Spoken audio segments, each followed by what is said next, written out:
First time with the founder and CEO of MicroWorks Foundation, the host of the Way I Heard It podcast, Mike Rowe, the editor-at-large of Reason Magazine, co-host of the Fifth Column podcast, Matt Welch, and she writes the Red Letter newsletter and hosts the Sarah Palmeri show. Sarah Palmeri. All right. First one is for you, Mike. What do you think when you and State Fair Living? That's for you. Thank you. I will sign it for you later. Great. What do you think when you hear Elon Musk say that in the future no one will have jobs because AI will make work optional? He said that? I never heard him say it, but well, a lot of people are saying AI is going to take all the jobs. Yeah, Not your kind of jobs, though, right? No, look, in time, Yeah. Elon's saying there's going to be more Optimus robots in 3 years than people. He's saying that the Optimus robots are going to guarantee a level of medical coverage and excellence comparable to what the president's What get. kind of robots are we talking The about? Optimus, the thing he's making. That like these things are going to be. That's what it's called? Yeah, it's called the Optimus. Oh. Yeah. Well, that sounds good. Yeah. Well, why are we worrying? I'm optimistic. Optimist. Yeah. No, I mean, look, there's no crystal ball, and there's no precedent in history for that happening. Doesn't mean it won't, but I wouldn't bet on it. Yeah, I mean, no, the jobs you mentioned when we were talking before, you listed like 8 or 10 jobs. Yeah. Those kind of jobs, pipe fitter. Short term, those are literally AI-proof six-figure jobs. In the near term, I do not know what's going to happen 3-5 years from now. No idea. I mean, it's all moving so fast, it's almost impossible for anyone to say. And the thing is, But what do we do? well, panic, obviously. Yeah, we panic. We freak out. I feel like they're going ahead with this without the plan B of like, what do people do when they don't have jobs? And then I hear someone say, oh, well, you know, the government will have to give a universal basic income. With what? Where's the tax money coming from if no one is working to pay taxes? Where are they getting this money to give to the people who don't have jobs? That we've blown on a war abroad that we're losing. I mean, is it a war? It's a It's complicated. Okay, for the panel, will Tucker Carlson run for president in 2028? Well, what do you have a lot of support as a third-party candidate? This is coming up. I know why I read the story. Tucker Carlson certainly sounds like a candidate because he did what candidates do this week. He released a 10-point plan for America.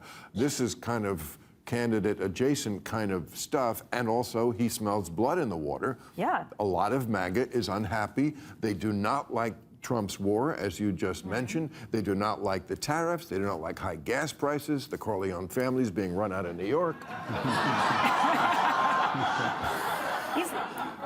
He's running to the right of Trump. He's essentially doing the things that Trump promised. I mean, that's what he's offering in this 10-point plan that Trump is not doing.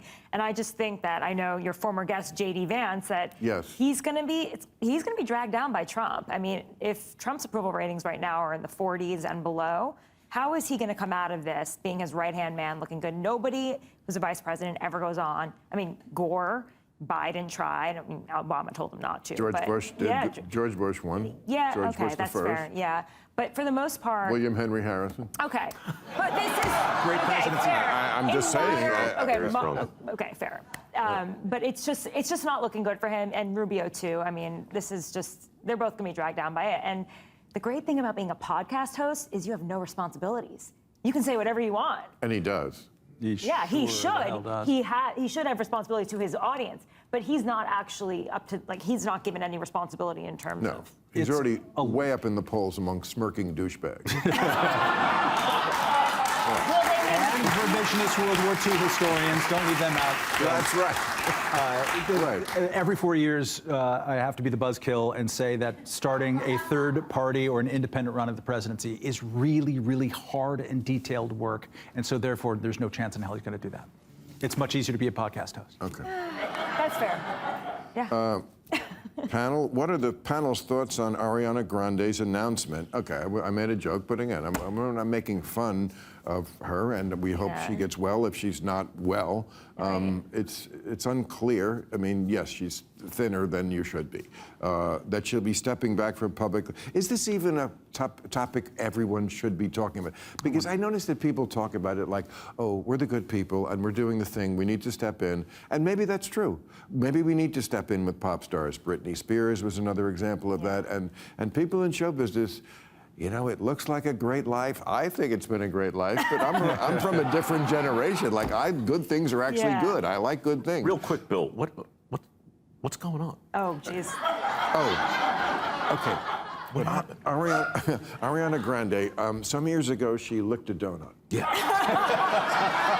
Blew up like a tick. But she never finished it. Oh. This should have been the first sign. How many people can lick a donut and not take a bite out of the donut? But she's very thin, and they're worried. They're worried.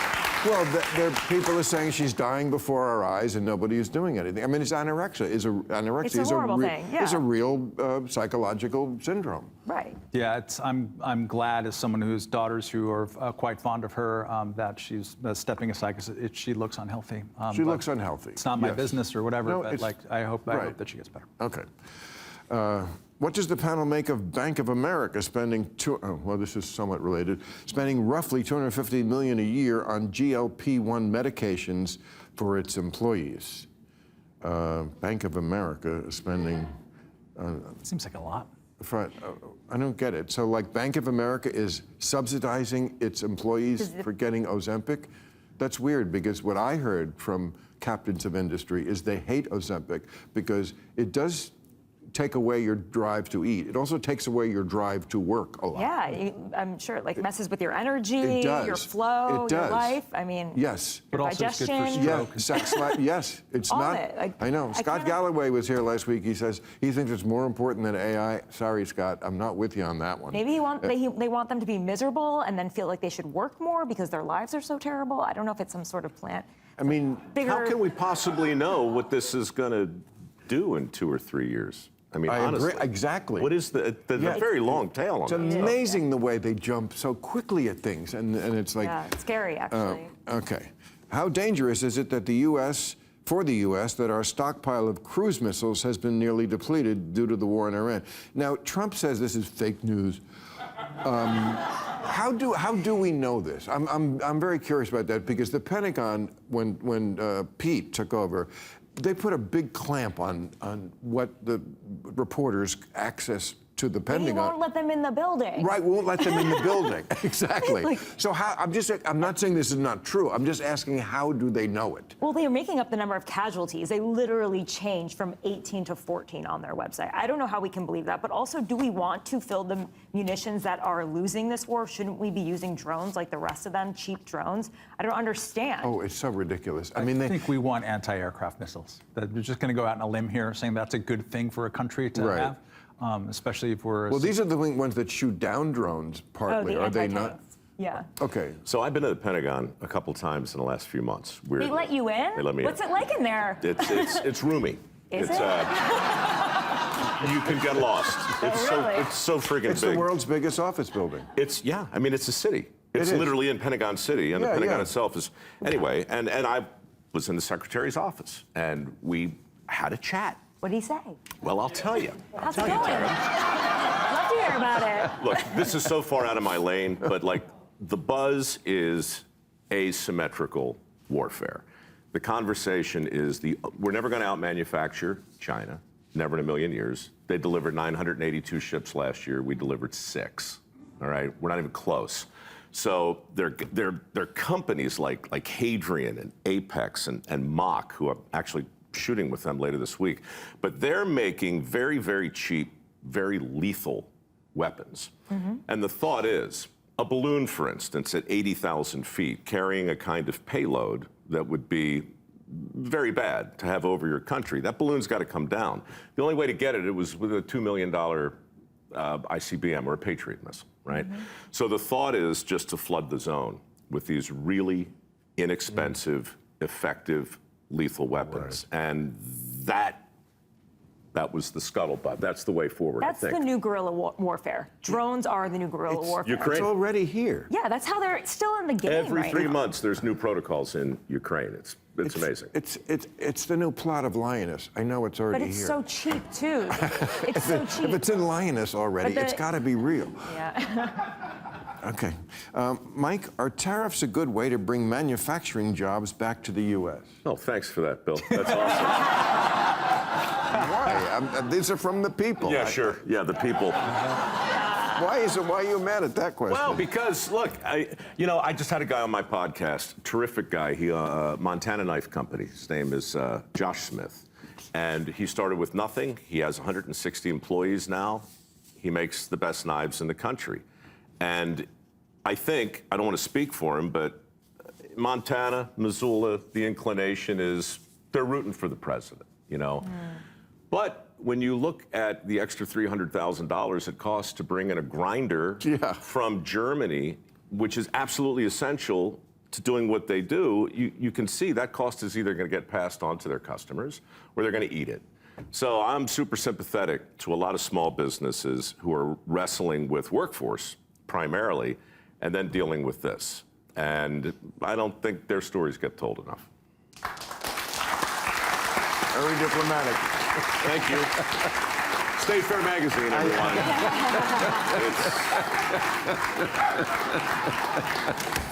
All right, final question, and this goes to something I say like every week on this show, which is I don't understand the American economy.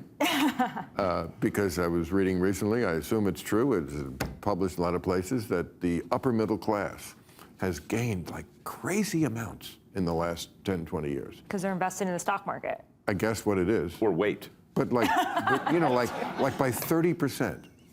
That's why we have less of a middle class, because we have a way bigger upper middle class. Yeah. Now here's this. A new survey finds that 63% of Americans are living paycheck to paycheck.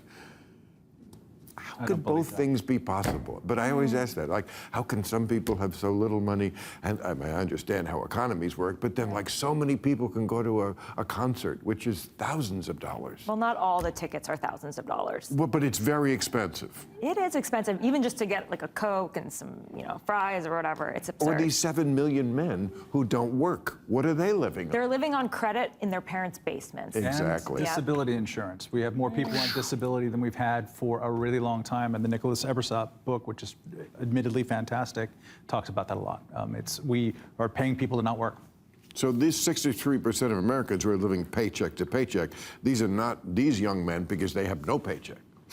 Paycheck to no paycheck, yeah. And just don't trust us. Don't trust that number. I mean, the paycheck to paycheck studies are almost all written by activist groups who are trying to say that we have more poverty in this country, hidden poverty, than we actually do. We do have poverty, and it's a problem, but we don't have 63% paycheck to paycheck poverty. We just don't. You know what I think? The voice of reason. Thank you.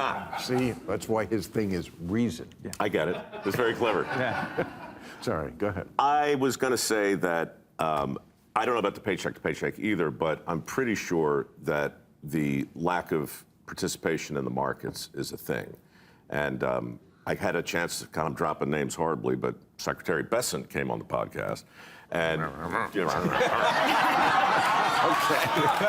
Very chatty. It's a little less impressive than you thought it was. Yeah, But go ahead. Yeah. But it was the Trump account thing, which I thought was an interesting conversation. And I get it. It's not a panacea. It's not perfect.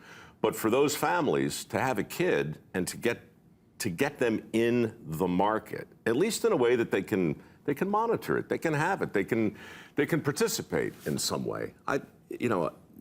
The fact that so many people in that position are not only going month to month, they're not saving anything. How could they?